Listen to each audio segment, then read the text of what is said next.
welcome back to If Only April. In today's video, I'm gonna show you how to tackle those toys that your kids spread all over the place and you never know what to do with them. I'm gonna show you how we store the toys and what I did to completely organize and transform it. As you can see, this play area has been such a disaster and I needed so badly to clean it up. So today we will transform this Montessori shelf that I made a few years back. You can find how I made it on my blog. I'm gonna leave you the link below. And so today we're gonna organize this space. And yes, good luck to me, I guess, right? Watch till the end and I'm gonna share with you a coupon code for 30% discount for this amazing watercolor prints that you can instantly download from my Etsy shop. If you're new here, please subscribe. As soon as you're gonna hit that subscribe button, you're instantly gonna become my best friend. The process of cleaning up toys can be a bit overwhelming, so to make this process easier, we're gonna divide it in some steps. So step number one, and it's very important. Gather all the toys that you have in the house. All of them? All of them. And I meant it. All the toys. All of them. Take a laundry basket and walk around the house picking up toys. And I mean all of them. I'm looking at you, all the toys. Even that broken car that always turns up out of nowhere, and that activity cube that you always trip over. That's probably the most daunting part of the process. Try to do it while your kids are not around, otherwise it will become so much more difficult. I wish I told myself this part and actually send the kids away, but they were around and trust me, you don't want that.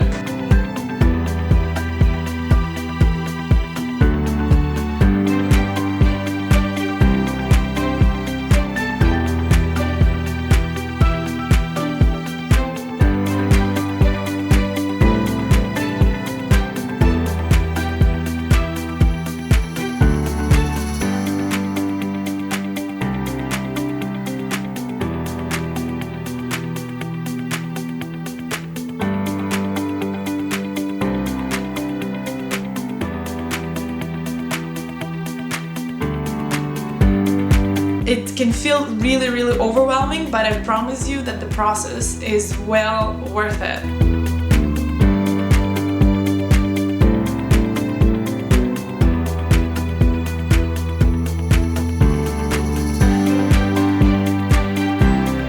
So the next step is to sort the toys. 3 categories: to throw, to donate, to keep. Throw away all the broken toys, missing parts, everything that can't be fixed. Whatever doesn't spark joy anymore, like as Marie Kondo was saying, you can just simply donate or give it away to your friends, donate it or sell it if it's in the real good condition, why not?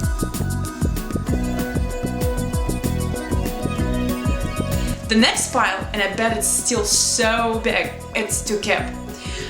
And here comes the fun part. Categorize the toys that you're keeping. While the first 2 categories are relatively easy to do, the last one, to keep, will take some time to organize. We need to tackle this pile as well. Bear with me, the end is almost near. This is the most fun part of the process, if you ask me, to separate toys that you can keep in categories.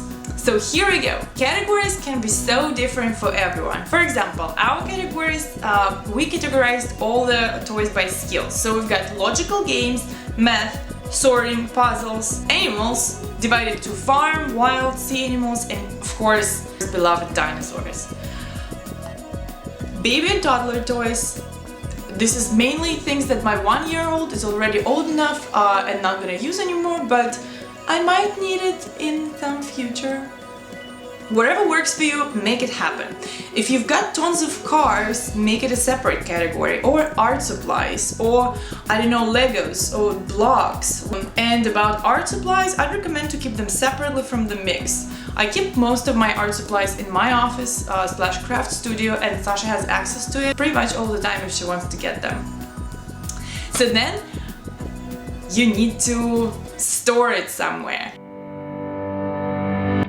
So hear me out. We're storing all our toys in Sasha's bedroom, which is not ideal. I have to place the hook on the door because the door didn't have any lock, and it happened more than once when Sasha went there by herself, and it was not fun to deal with. So yeah, never again. Hook all the way. Make sure that there is or maybe it could be like stored very, very high up so they cannot reach. But I also wouldn't be so sure because they can always get a chair and climb it. As much as I prefer to have a more eco-friendly solution, I just love clear plastic containers. If you think about it, I invested once and I'm going to use those containers forever, so maybe this is not such a bad eco solution. I got these Hefty containers from Lowe's. They're a bit pricey, but I got them on sale, and I also used RAKUTEN, which is for my Ebays, when they had 15% cash back. So overall, I bought them for 50% off. If you don't have RAKUTEN yet, I'm gonna leave you the link below. You absolutely have to get that because basically it's just like free money for you shopping online. The reason behind plastic containers is obvious because I like to see what's inside the containers to be able to get to it quickly. Whatever works for you. Obviously you can use some cardboard boxes or like some cute containers. These are my few tips on how to organize your kids' toys. It takes some time, but it's totally worth it. I mean, this is one of those things that you spend a little bit of time in the beginning and then you just need to maintain it all the time. So as soon as you're gonna see that lost little car that just like hanging around, you're like, I see you. I'm gonna get you back to your place. This system works for us, so I hope it's gonna work for you too. Let me know about your tips and tricks, how to store the kids' toys. And let me say a couple of words on the rotation. So as soon as these toys are stored away, I like to rotate the toys. Every week or couple of weeks, I change the toys that my kids play with, you know, like, and I exchange them with some other toys. This way they don't get bored from the toys, and whatever I find after a couple of weeks I'm not using, they kind of feel that this is a new toy again. This is just brilliant. I highly recommend the rotation system because it works, it's great, and yeah, your kid's not overwhelmed with the amount of toys, you're not overwhelmed with the amount of mess that you need to clean up, and yes, it's just win-win parenting situation, no?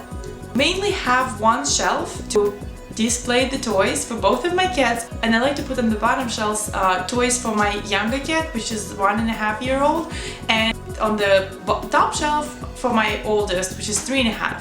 So this way they know that this is like a separate categories, that this is separate toys.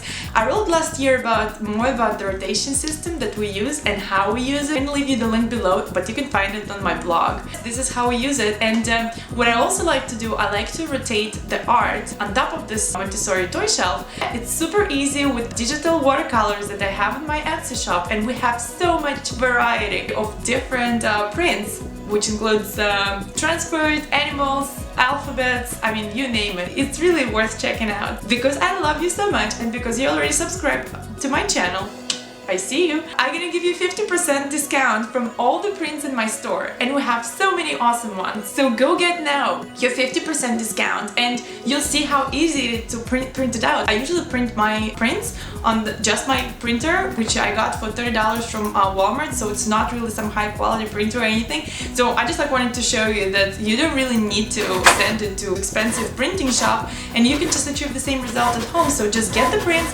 print them out, and you can change them as often as you want, and it's just gonna change the vibe of the playroom.